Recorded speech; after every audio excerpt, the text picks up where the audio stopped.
How do they know if it's a scam or not? Is you have to see that the project is working not just by itself, but it has a company based in Kenya, for example, such as Gochapa. We have the team here. This is what Gochapa wants to do. We want to work with the future builders. We want them to be we want them to be independent, also but self-sufficient, and be able to generate income, whether it be full-time, part-time. It can be all accordingly to what they're planning to do.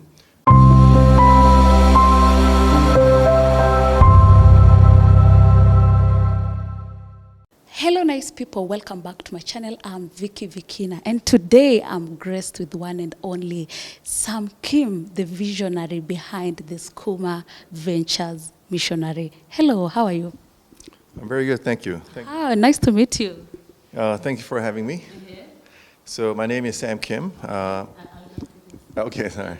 So my name is Sam Kim. I am the founder of Skuma Ventures. Also, we are accelerator and investor into Gochapa, which is launching today. Very excited. This will be the first wallet, crypto wallet, that you can access using your favorite way, which is M-Pesa. And this will be your gateway into not just Web3, but everything that is happening globally in your pocket. Wow. Before we get to Gochapa, I would love to ask what really inspired you guys to innovate and bring the technology in Africa, and specifically here in Kenya? So that's a very long story. I grew up here in Kenya when I was in elementary, primary school to high school, and I've always had a passion to come back and do something here. And this is not my first venture. However, I have vast experience working with financial institutions and governments. And I realized that Africa in general, although there are 15 to 18% of Kenyans do own crypto wallets, they are having trouble sending mobile money, for example. There were some difficulties because you had to trade P2P, for example. But I wanted to use my experience and our expertise to build something here that any Kenyans can use very easily to access Web3 products. And if you can ask what inspired Gochapa, I mean, there are many other products like that here in Kenya. So what is really different from the other products that we know here in Kenya? So I don't want to bash any other products because I believe we're all building the same pie. We're all part of the puzzle. There's not just one super app or any killer app that's going to change. I do believe that we are in this together, and we're all just playing a different part. For us, we are the infrastructure. What that means is basically we're building a bridge where everybody can have easy access into Web3. And after all, there will be many other things that you can do, but once you have that gateway, and that is what we are concentrated on.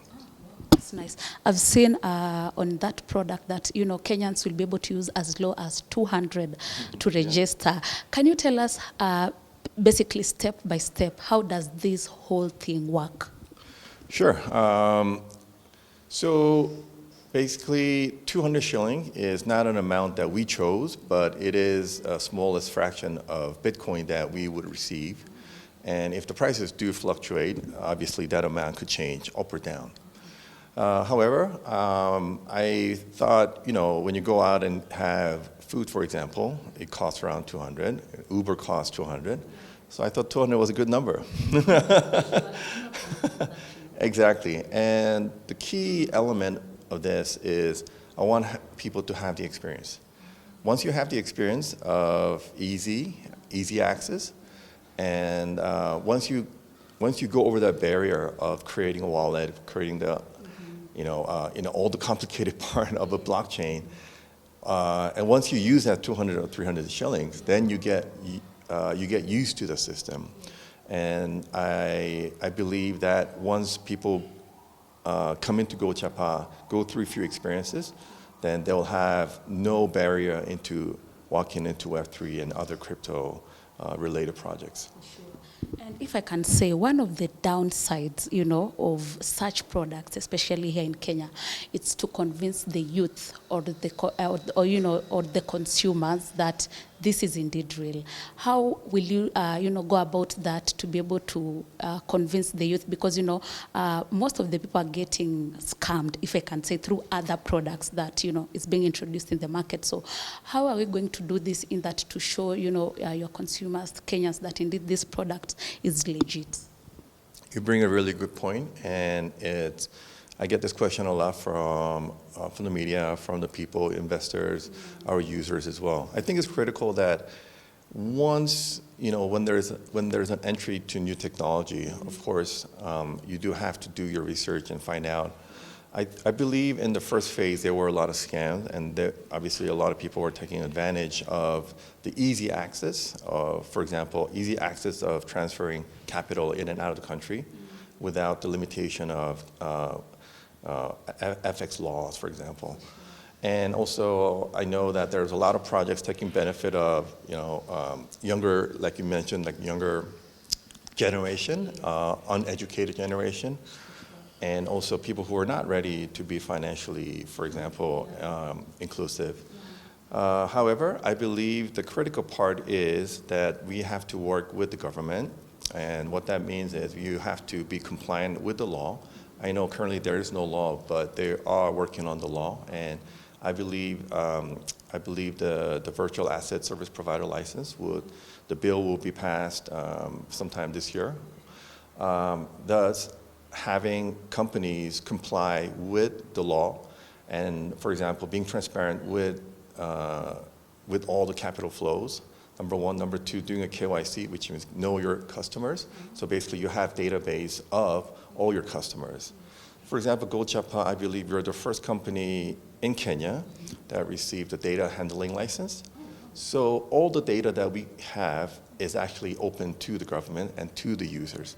I believe that's very, very important, to be very transparent and to be not just to the government, but to the users and to the people.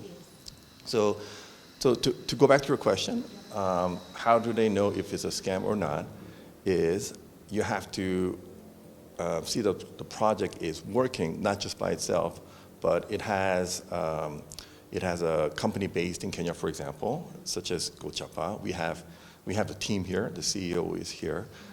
So if there is any complaint or any issue, that you can come back and make claims. And I think that's the critical part. I wouldn't be surprised if all the other foreign companies eventually do start building here to comply with the regulations. And so we'll probably have a very different industry within the next 1 or 2 years in Kenya.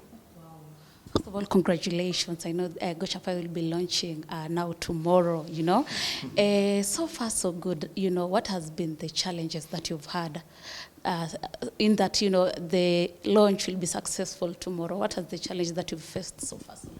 Yeah, first of all, thank you for, it was a lot of work. Yes, I know. And it was a lot of work with the group of international team. We have people working from Asia, from the US, in Kenya, and there's developers. Whenever we have a call, somebody has to make a big sacrifice. Somebody's, just getting up at 3 a.m., combing their hair, looking like it's 3 p.m. Before that, there was COVID. We initially wanted to start during COVID. However, COVID stretched for two years. We thought it would be like a 2-3 months event. However, and then after that, obviously, the market situation overall hasn't been very favorable. There's been a lot of, for example, Terra Luna, there've been FTX events. There've been very negative events relating to crypto, which made the government very hostile. The institutions were very hostile. And but we weathered that through. And for about 1.5 years, we've now managed to switch all the dev team from Asia to Kenya. So I can say Gochapa is now 99.9% made in Kenya. We started from 20%, now we've now moved to 99.9%. And tomorrow, we're going to be 100% made in Kenya by Kenyans. Are we looking into more products now in Kenya? The fact that now Gochapa is successful, it's going to be out there. Are we looking for more products that you guys are going to introduce? Definitely, we're not stopping here. Like I said, Gochapa is the gateway.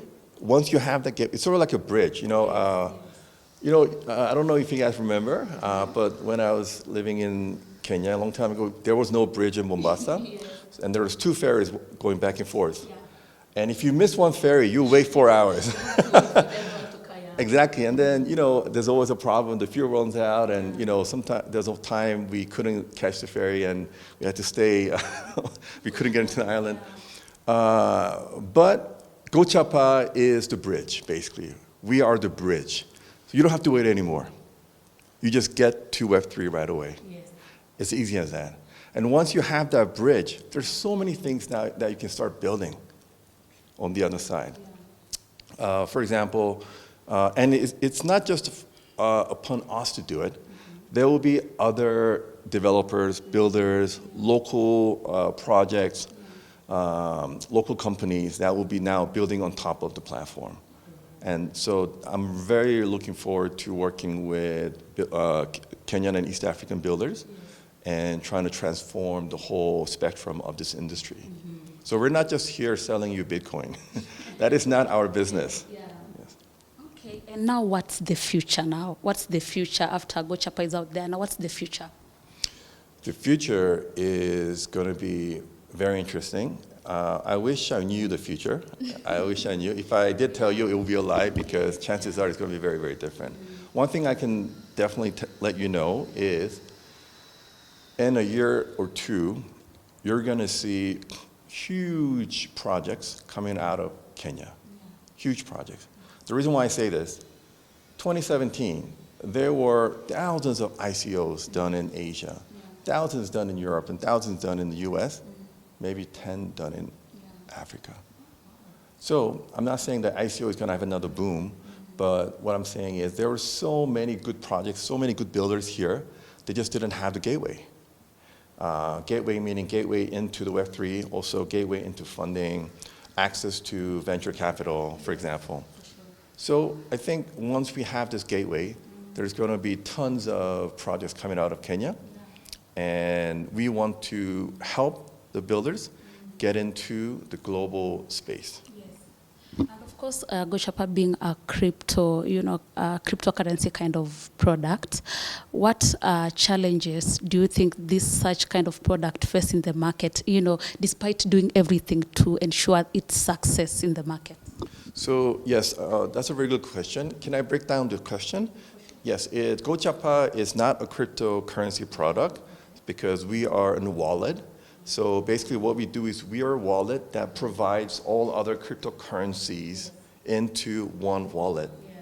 So basically think of having M-Pesa that you can use when you go to UK, or you can use when you go to the US, just in one wallet. And you don't have to change your SIM card, you don't have to get a new number. Yeah.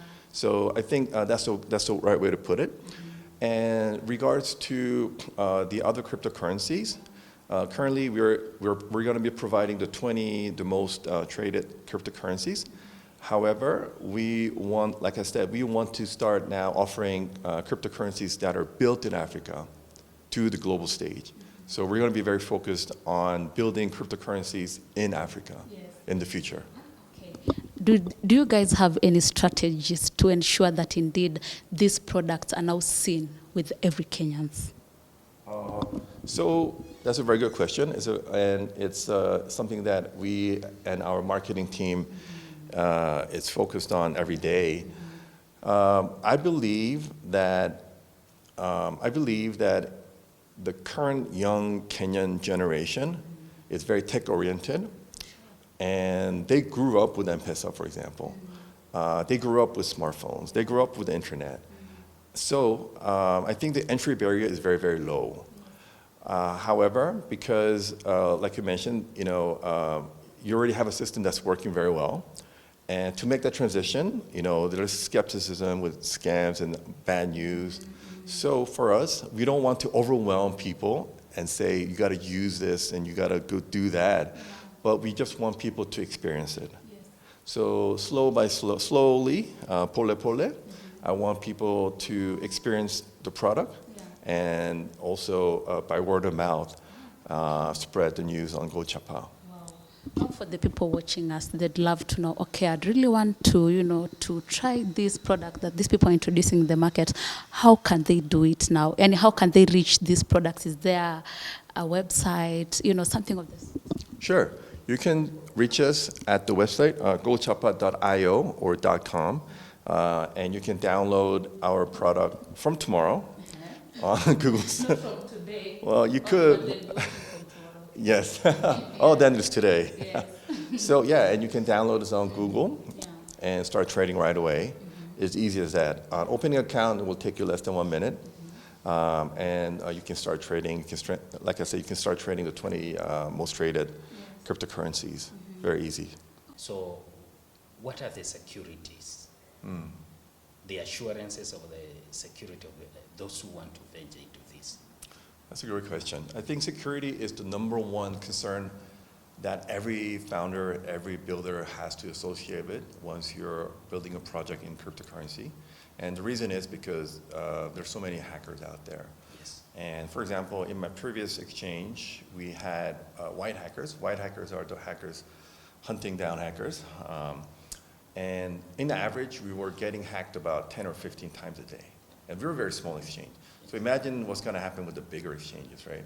So you have to be ready for that. And these hackers are not just from one country or one region, they're from everywhere. All the smartest guys. And I have huge respect for them, to be very honest. Not morally, but in terms of the techniques. So going back to your question, there's two ways that you can ensure security. Number one is the government has to catch up with the current technology.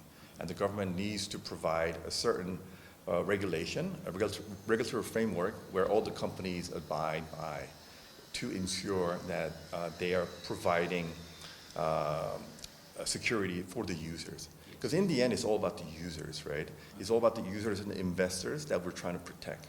We're not actually trying to protect our product, or we're not trying to protect the government. It's the users that we're trying to protect and the investors. And number two is, and I always say this to the young Kenyans, because they're so smart and so tech savvy anyway, chances are they probably know more than me and more than the government. So I try to always ask questions and learn from them as well. So we need a platform where they are communicating with everybody, not just us, but to the government and amongst themselves. So there needs to be more growth in terms of community. This community can be, it doesn't have to be a tech-oriented community, but it can be a community where people can get together and try to learn about security, how to, for example, 3 tips I always give to these kind of seminars that I go to is number one, always have a periodic format of your PCs. I used to do it every two other weeks, but it got hectic. So now I do it every month. Especially if you're in industry, I recommend you format your PC as often as possible. And the same thing goes with your phones as well. And delete any app that you don't need, you haven't been using. So these are very basic procedures that you can take to protect yourself. Number two, if you get a message from somebody that you know, but is all of a sudden very friendly, you can be a friendly guy, but then, but all of a sudden the guy is very friendly. It's always good to call and ask, and especially when they're asking for money, it's good to, because the phishing scams are very, very apparent. And number three, again, is to go back and read a lot of the new security measures that's coming out, and in order to protect you, yourself, and your family. Okay. Maybe something else I may want to know as you venture into this, because most Kenyan young people are grappling with the issue of unemployment. Yes. Could you say that this is a game changer for the young Kenyans who would want to venture into such as an income builder Sure. in their lives? Yes. So we're moving into an age where we're already working remote. For example, our team, we have 80% of our team all work remote because we're based in Asia, US, and in Kenya. And a lot of new startups I would say 70 to 80% are working remote, and they're looking for good developers. It's very hard to find good developers. And I believe a lot of the builders in Kenya would have more opportunity working with other global startups, for example. And yesterday, we were at Tech University. We met with 30 computer science students, soon to be engineers. They're in their senior year. And their main concern, like you said, was employment. And I could tell in their head, all they're thinking about is, how am I gonna get a job, and how am I gonna graduate, and which are very, these are realistic questions that you can ask. Once you have a platform where you can build, you can be funded, get your idea validated and out into the market easily in a short period of time, and you're able to repeat this over, over a period of 6 to 12 months, you're actually self-employed, and you're able to reach out to a global audience. So this is what Gochapa wants to do. We want to work with the future builders. We want them to be, we want them to be independent also, but self-sufficient, and be able to generate income, whether it be full-time, part-time. It can be all accordingly to what they're planning to do. We want to take care of their wallets. We want to be able for them to get paid internationally without any hassle. And this is the gateway that we are trying to provide for them. Oh, thank you for that. Now, as you launch tomorrow, yes, what are your greatest expectations? So, yes, like we've been working on this for a very long time, and there are some ups and downs, but I'm very happy that we finally now come to the launch. And I'm also very grateful to the government because now they're working very hard and trying to work together with industry. And I think this is being a trend, not just in Kenya, but globally as well. So like I mentioned, like 2 years ago, we were very hostile, but now it's becoming very friendly. And I think this is a really good time for us to launch the product and have us tested by the young tech-savvy Kenyans. And I'm looking forward to a lot of good feedback. There'll be some hash, we're very open taking criticism. And we do welcome harsh criticism because that is the only way for us to develop and to come up with a better product. But we are very excited that from tomorrow we'll be able to communicate with everybody. Wow, that is great, and we are looking forward for this, and we believe that it's going to be a game changer. No, thank you so much. In the business world, in the financial world. Yes. And this is a new one, and I believe that your coming is great for us. So we are grateful, and I think I don't think we will have much more, but we are looking forward for that. Thank you. Thank you so much. I think we'll wrap it up there. Okay, with Kim. Yeah. Welcome to Kenya. Asante sana. Karibu sana. Asante sana. Do you know some Kiswahili? Kidogo. Kidogo. But it's been a long time, Okay. We'll teach you. Yeah. I believe you will get it. Yeah, I'll get it again. Okay. But then the problem is, Swahili that I learned when I was a child is not the same Swahili now. Oh, yes. Yeah, yes. so many slangs, so many. Language is dynamic, keeps changing. Yeah. That, so I thought it was a new language. Like in Kenya, if you go and come back, you realize there are new terms. Exactly, yeah. But we welcome you, and you will learn with time, I believe. I hope so. You'll be able to wrap it. Okay, thank you very much. Thank you so much. For our viewers, I believe that you are gearing up to this, and we are going to go forward for Gochapa and learn more. Thank you.